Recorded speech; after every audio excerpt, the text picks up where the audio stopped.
Things don't have to be complicated. This I know. In the world that I grew up in, it definitely feels complicated. Because when everybody around you just gets it, they just get it.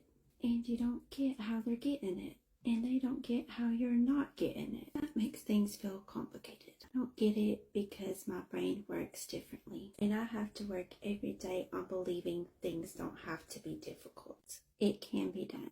I find that I am learning how to look at the world and say, I am part of this world. I belong here. And my brain isn't all just bad things. There's a beautiful infrastructure. It's either my superpower or my nemesis. If you have ADHD, I want you to take a deep breath with me. Do this every day. This anthill in front of me is not a mountain. This pebble is not a mountain. Because we have been taught our whole lives that it needs to be difficult. Y'all know what I'm saying. That's why I section things out.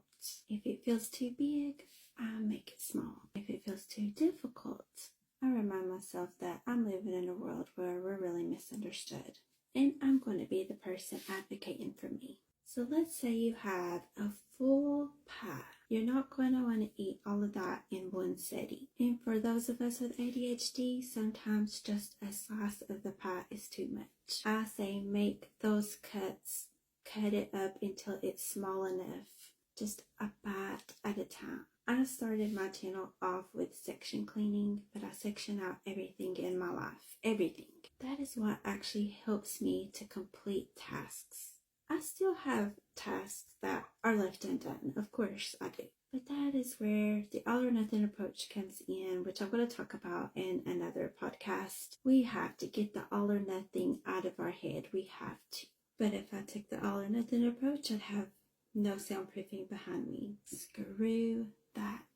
And I have people come up to me and say, hey, they tell me I have gotten my house under control for the first time in years because of your section cleaning method. That's big. See, the problem is we look at our whole house, or we even look at a whole room, and we get so overwhelmed that we just stop. We're paralyzed in our mind, which therefore paralyzes our body. I've been there. That's how I came up with it. Looking at that whole picture makes it feel difficult. I refuse to live in the shadow of the society that told me it has to be hard. I refuse. Hey everybody, let's take a deep breath. Your goal today is to go find the section and care about nothing else but that section. You deserve an easier life. You